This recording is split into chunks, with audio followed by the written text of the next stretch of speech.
Oh, my little boy. Somebody from the Bible told her to do it. Now press the button. Whoa. I think maybe I might have smoked too much. Hi, Vivian. Why are you wearing your Manos robes?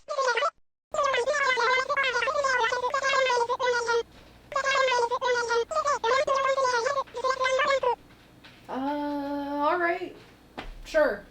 Let's do it. The first challenge is opening a jar of pickles? Don't you think that's a little bit too easy? Whatever. Challenge 1. Here we go. Opening a jar of pickles. Whatever, Vivian.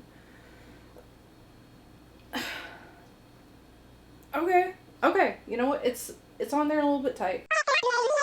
And there it is. We got it. Challenge 1.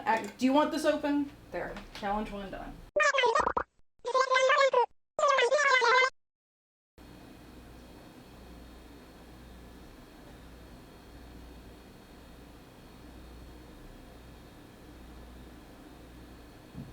Does it hurt to die? Oh, Vivian, come on. I'm not gonna fight this guy. I'm not gonna hurt him. Hey, little buddy. You wanna go get some hot and ready Little Caesars pizza? Well, come on. Let's go. It's a Friday once again. Hello, my fellow freaks, and welcome back to the channel. I hope you have all had a great week. This week, we are covering not the disturbing film that I had to reschedule, though, although that is later this month. This week, we are covering a fun little, fantasy horror flick that got recommended to me by the user Ain't Doing It Right. But it is also a film that has been popping up in my to be recommended feed ever since I watched Crowl. And so when I first saw it pop up on there, I read the synopsis, I watched the trailer, and it looked really cool, really interesting, and pretty different. But when I saw the name Charles Band, I knew that this would be the fantasy film for me, because oh my god, do I love Charles Band. And that fantasy film is The Dungeonmaster, original titled Rage War, from 1984 and directed by, well, there's multiple directors. There's actually about 7 to 8 directors, and later on in the synopsis, I will credit each director to the portion of the film that they did. By the way, the whole retitle to Dungeon Master, awesome choice. Amazing choice. This is a film where I am in support of the retitle, because what the fuck is Rage War? It's a movie that basically feels like being inside of a Dungeons and Dragons board.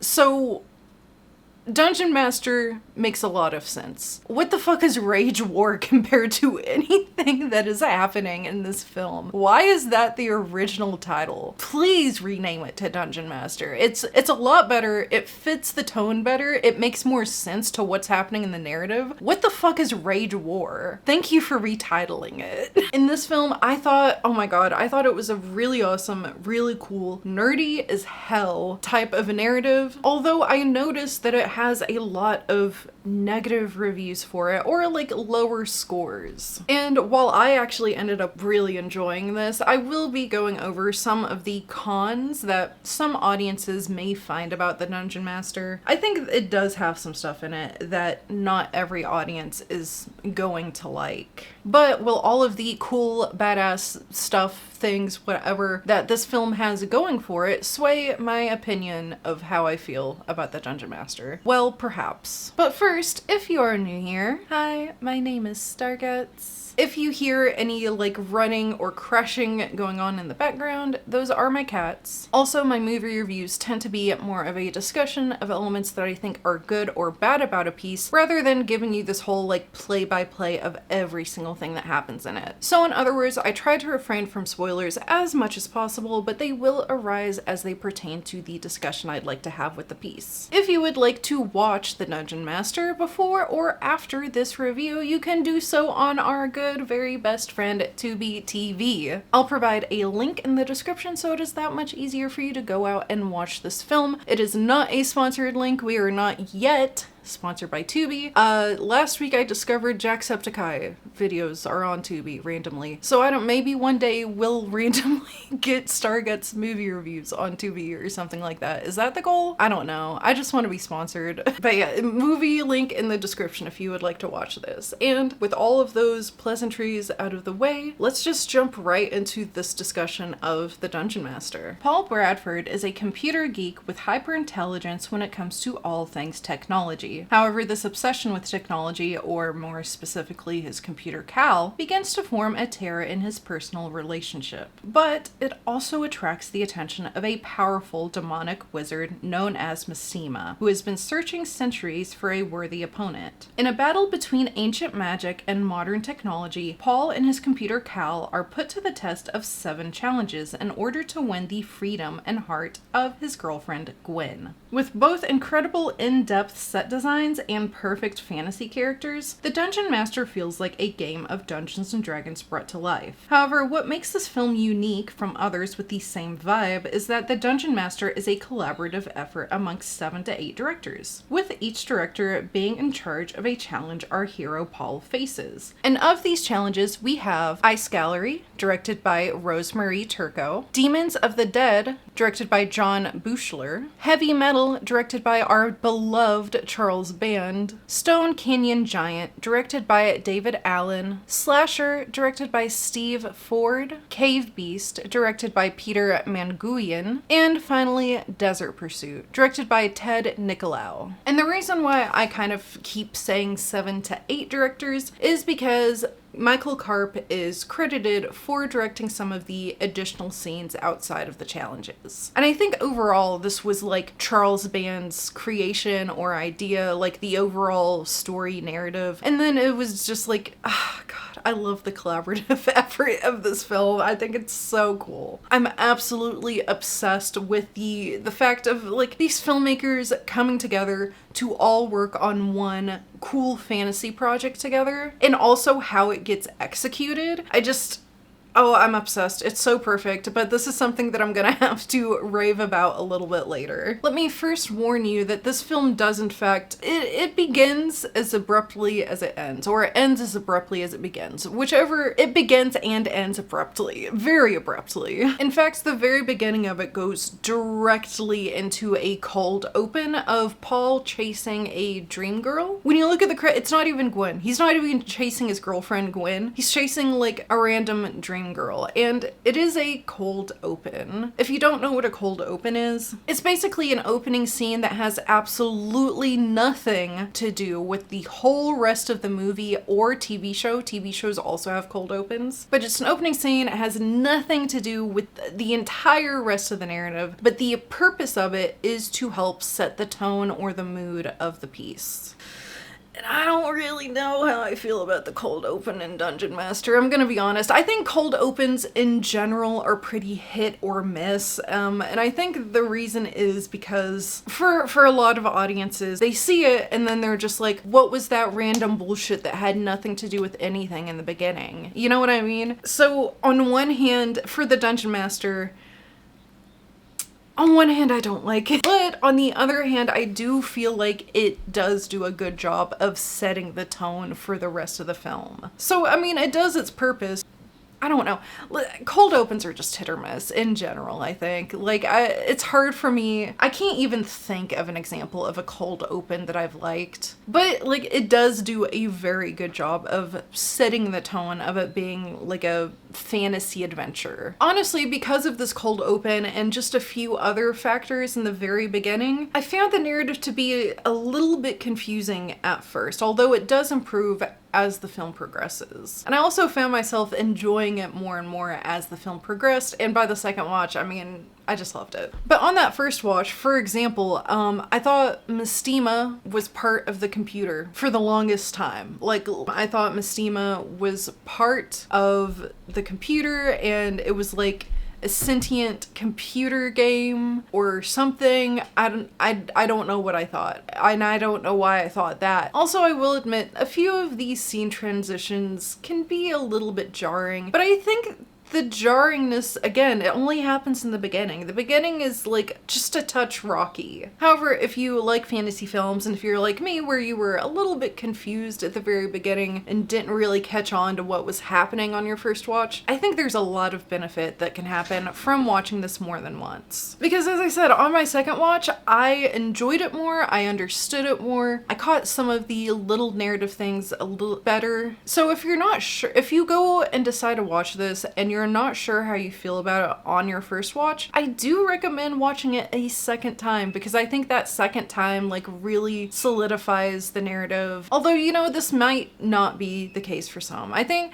this is in general one of those hit or miss films. It's just gonna depend on you as a person. Unless all of the reasons why somebody would not like this, I understand it. But before we become completely and totally pessimistic about this beautiful fantasy flick, let me first detail to you everything that I love about it. Now, I know there in the introduction and synopsis, I compared this more to Dungeons and Dragons. Let me refine this a little bit. Let me get a little bit more specific here. I don't think it's exactly like Dungeons and Dragons, but that is what I know to compare it to, that like more people are going to understand what D&D is, compared to the more specific thing that I am going to compare it to, that I think it is way more akin to, which are the old school text adventure games, when all you have is just a screen and text, and you have to try and type like turn left, turn right. The computer explains what's to your right and left, what's around you. For some reason, I wouldn't call this like, even though I did, I wouldn't really call this a live action Dungeons and Dragons. It is a live action text adventure. And I don't know why I'm getting specifically the text adventure vibes from it. I think it could be because, you know, it's an 80s film, so text adventures would have been a little more bigger then. Also, I think just something about the way that it's written, the characters themselves, the narrative itself, and also that technology plus fantasy integration. It's kind of, I don't know. Why does it make me think of a text adventure? Give me your theories in the comments. Why does The Dungeon Master make me think more of a text adventure than like a D&D or something? Also, I said it when I watched Crowl. I'm gonna say it again here. And this is not gonna be the last time I ever say it either. I think the 80s has just perfected the entire aesthetic around fantasy. And The Dungeon Master is yet another showcase of this. When I say that it is beautiful, oh my god, it is just, it's so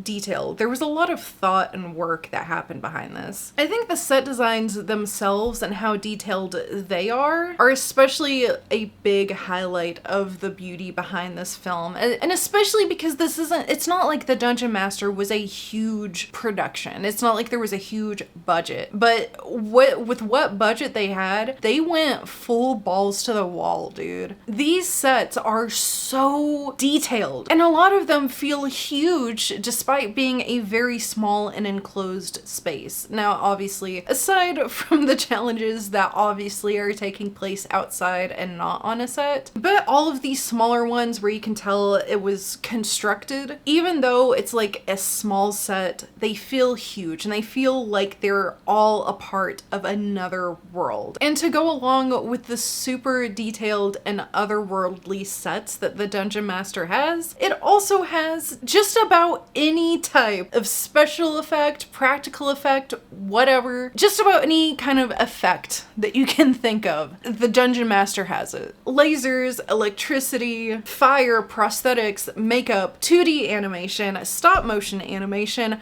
puppetry. Name me something that the Dungeon Master doesn't use. Maybe like robots, animatronics, but how often are those actually used in like a movie?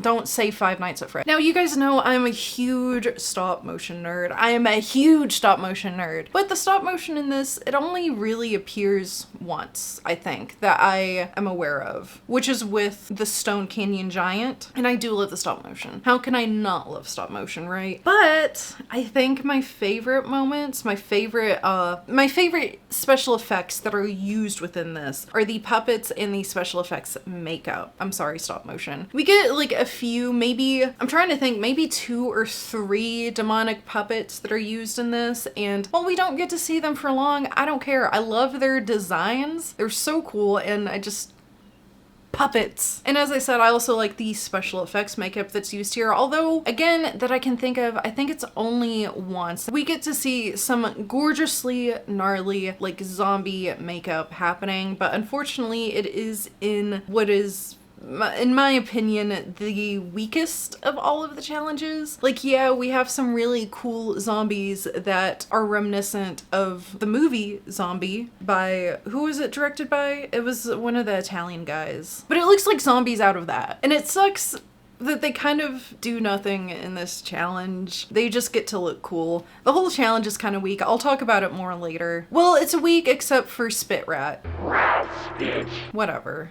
And the challenges themselves, oh my god. I adore every single thing that surrounds the challenges. Even though some of these challenges are definitely better than others, even the challenges that I wasn't as crazy about, I still appreciated how beautifully and thoughtfully crafted they were, and how they all have like these very immersive environments. So like, even if I wasn't a big fan of the challenge itself, they were still like beautifully crafted. You know what I mean? Also, can you guess which of the challenges were my favorite? We'll make a whole game of it. Right here, I'll put a list of all of the challenges, okay? I have 2 absolute favorites. If you can guess one of them, you get 5 points. If you can guess both of them, you get 10 points. But you guys need to keep track of your own points yourself. We're doing the honor system here because I'm not keeping track of all of that. So I will give you guys some time. Here's the list. Tell me down in the comments, what do you think? What do you think my favorite challenges were?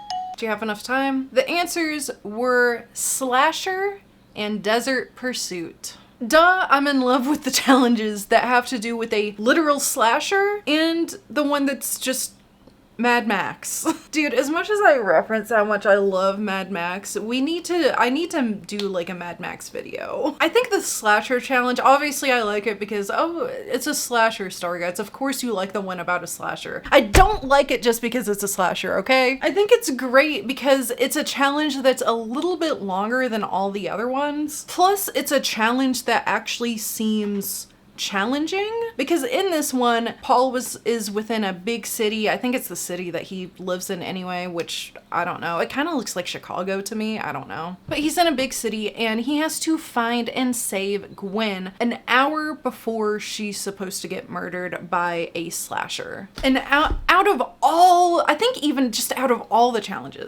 challenges, I think slasher is the most challenging one for Paul to encounter, because while many of the other challenges have Paul, you know, fighting a foe or battling of some sort, what makes slasher so much different and also more challenging, in my opinion, is that it is a race against time. He only has an hour to find Gwen and save her from a slasher. And I also really like that it references back to Paul's running ability that we see at the very beginning. And I don't think any of the other challenges do that. I think this is the only one that references his ability to run. And I think it does so in a really good way. Like I like it more than just it being a slasher. I think it's the only actually challenging challenge that Paul faces. And the reason that I like Desert Pursuit is it's Mad Max. That one you have me. I like it just because it's Mad Max. I'm a simple woman. What do you want me to say? Put some characters within like an Australian or desert wasteland and I'm happy. I'm gonna put it in the S tier. The structure of doing these challenges and them all being written and directed by different people is also just, it's so cool to me. It reminds me of like an anthology. This feels like a visual anthology. This is the moment where I have to gush.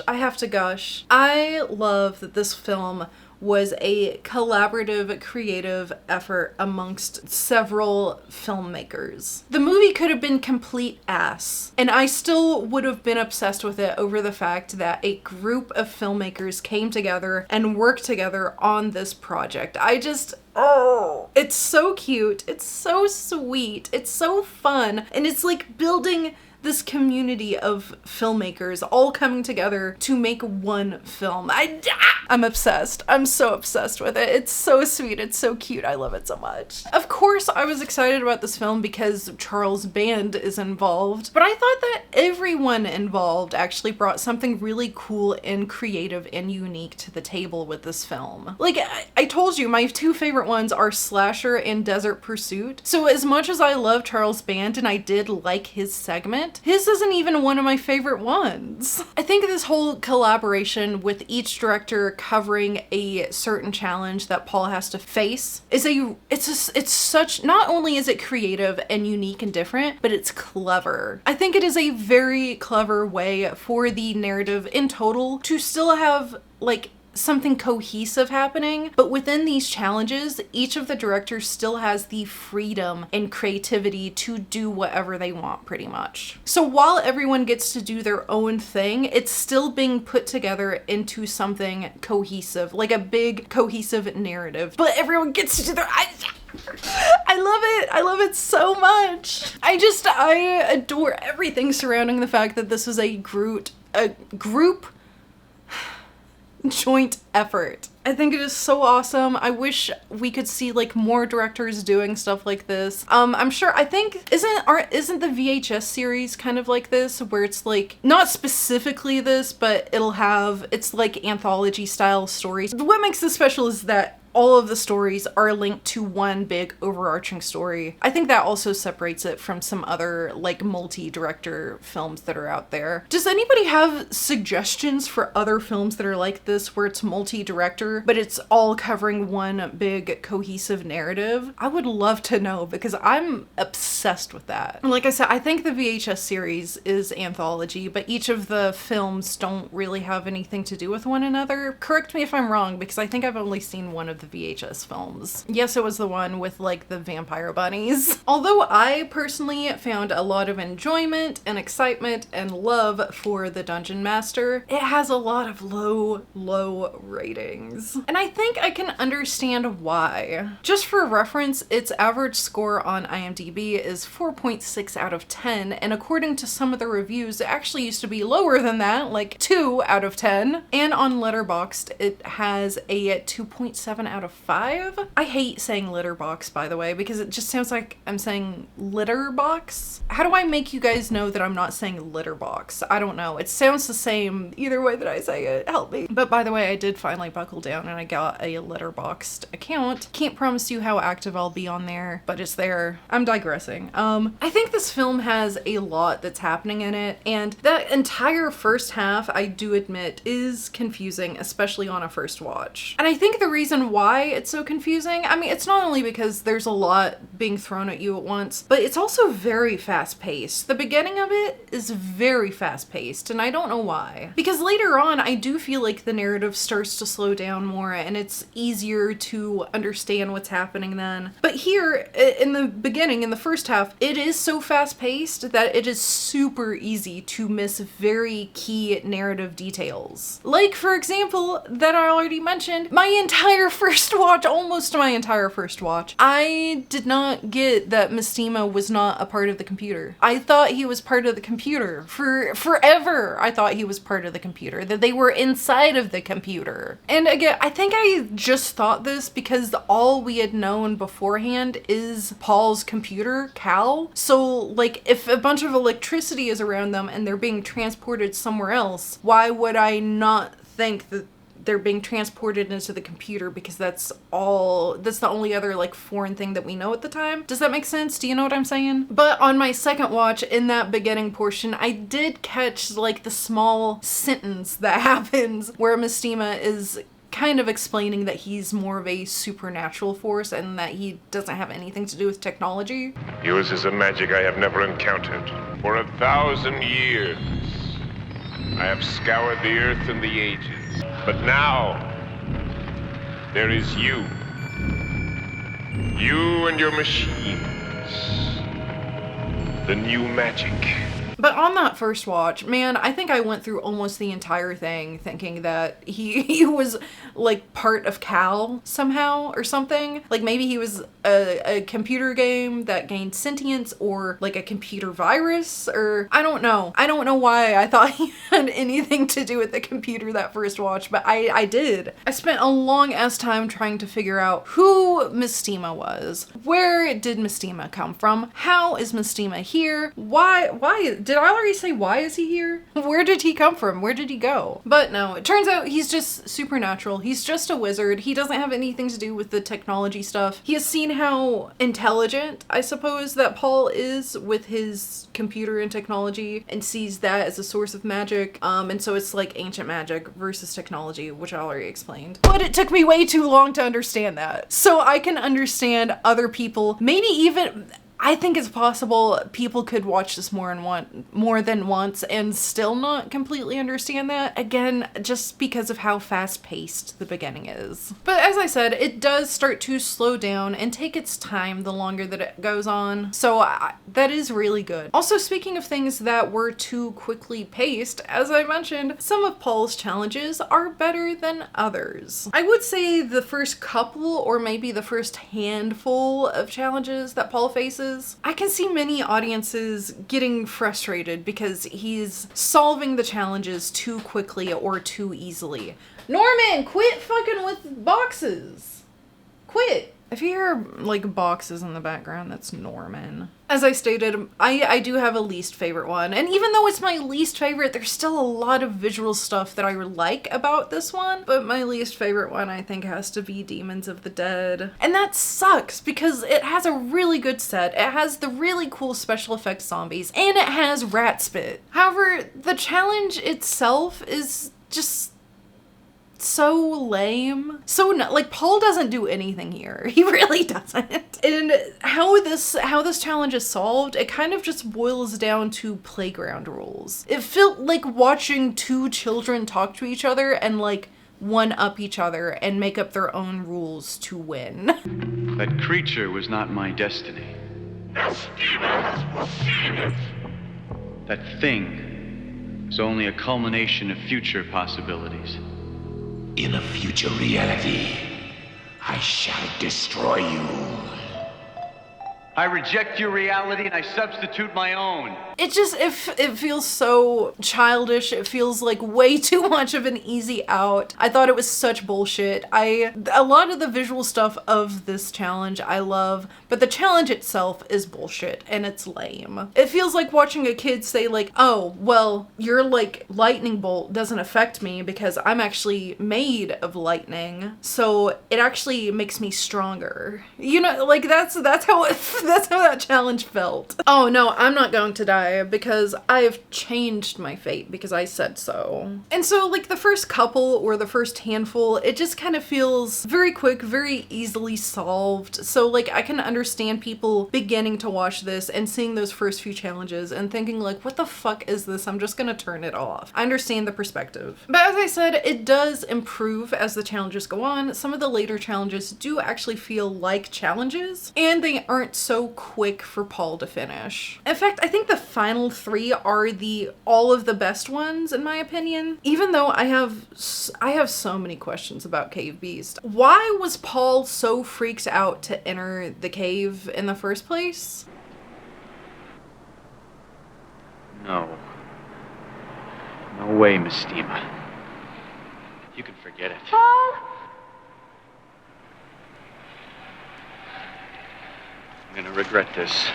Like why was he refusing to go into the cave? Also, why did he think that he didn't need Cal for this one? Like why did he think he wouldn't need to use his computer?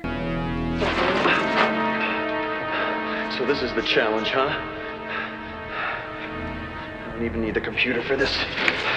I don't what about that situation makes him think he doesn't need to use this? Okay. How was he expected to not kill the beast when that's what he's been doing this entire time? And also Gwen, or at least Gwen's voice, was in the cave yelling for him. And again, this is what he's been doing the entire time. I don't know. And then like what's with all the like really heavy Christian undertones that are happening during and directly after this challenge? You think your God looks down on you with tenderness and mercy? It is you, a God, that rains down terror on you. You have no heart and no soul, Mestema. And that's why you're bored.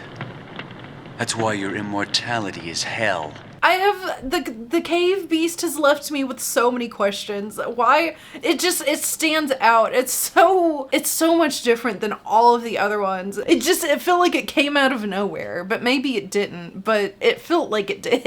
And I think the final reason that some audiences may not be like super crazy about this is for a reason that I mentioned in the synopsis, which is how it ends as abruptly as it begins. A very abrupt beginning, very abrupt ending. And also like the scene transitions, some of them are jarring, but more so I think the beginning and ending being so abrupt. I can see a whole lot of people having an issue with that, specifically with the ending. I mean, the hero wins. Obviously, no, is that really a spoiler? Are any of us surprised that the hero wins in the end?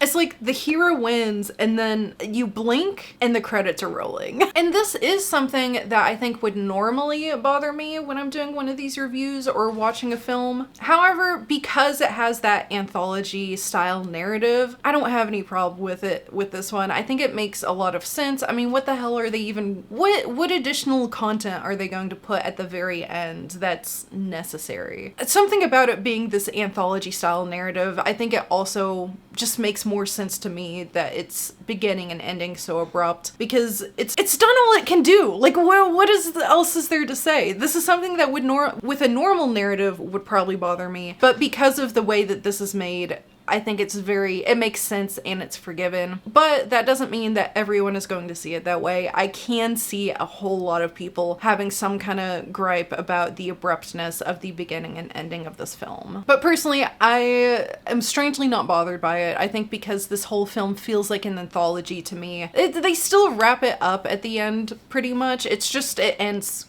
abrupt. But how else would they have concluded it? What would they have added? I don't know. I think it's fine, but I want to mention it because I think there are a lot of people who would and will have an issue with it. Overall though, there's a lot about The Dungeon Master that I love and I appreciate so hard. Although despite my love for it, I can understand people's perspective of not being crazy about it or thinking that it's bad. But if any of the things that I've shared in this video where I've expressed the things that I love about it, if any of that sounds interesting to you, then maybe go check out The Dungeon Master. Give it at least 2 watches if you're not sure about that first watch, because like I said, on that second watch, I understood the narrative a little bit better. I caught on to things that I missed beforehand better, and yeah, I just overall enjoyed it better on that second watch. Even like halfway through the first watch, I was digging it more the longer it went on. And to be fair, a lot of the reason why I love it, it doesn't exactly have to do with the narrative or anything like that, but I love it for a lot of the technical things, like a lot of the nerdy technical stuff behind it, such as the set designs,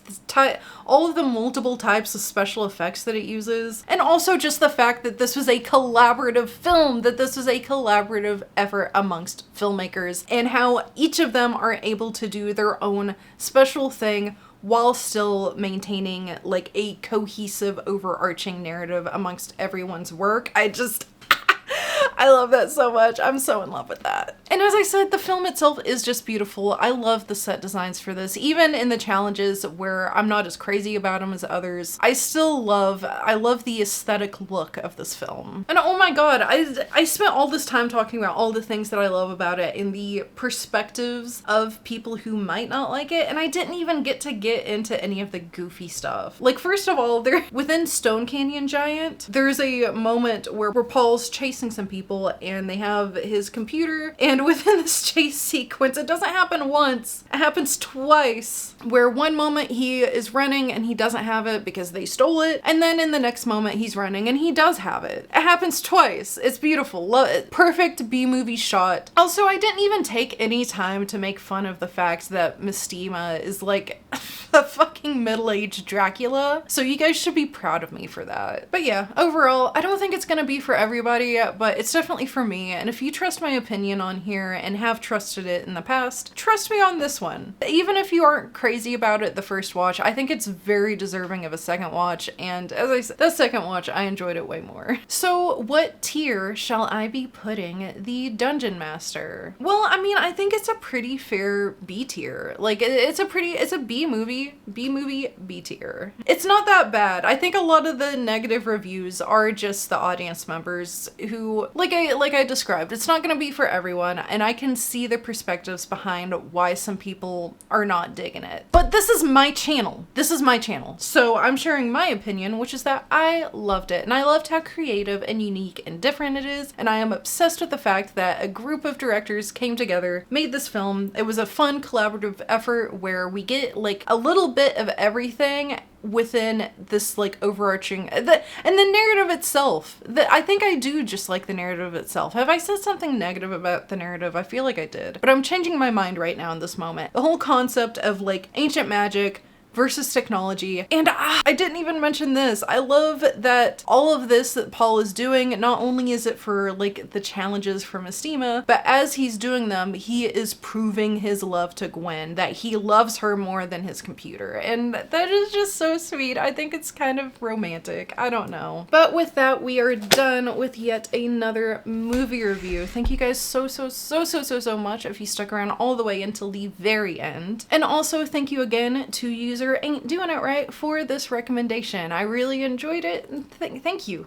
If you like this video, please make sure you stab that like button. It is a free and easy way to help support this channel. Also, is there a film that you would like to hear my opinion on? Consider putting it in the comments down below and maybe you will see it show up on a future video. Also, if you like this video just so much that you would like to hear me ramble about more B movies, horror movies, fantasy films, trauma, disturbing cinema. If you would like to hear me ramble about more movies, please consider hitting that subscribe button and the bell icon so you can be notified every time I make a new upload, which new uploads are every Friday at 4 p.m. Eastern Standard Time, and on the screen are some of my socials. I know we usually have a Friday evening stream, but I am about to be very busy this weekend, and Friday evening I have to get a lot of cleaning and reorganization done in this house. So unfortunately, Friday stream, actually probably even Sunday, I'm probably not gonna be able to stream this week. I'm very sorry and I apologize to those who enjoy it. However, last Friday we started playing Edgar Allan Poe's Interactive Adventure, and on Sunday we finished it. So if you missed those and you would like some additional STARGUTZZZ content, dude, I don't know. I feel like I just need to click around until I randomly find it. Oh! Come in. What the fuck? Hi. Dearest Aegeus, the day is soon upon us. Yeah. Oh my god, dude! What the fuck?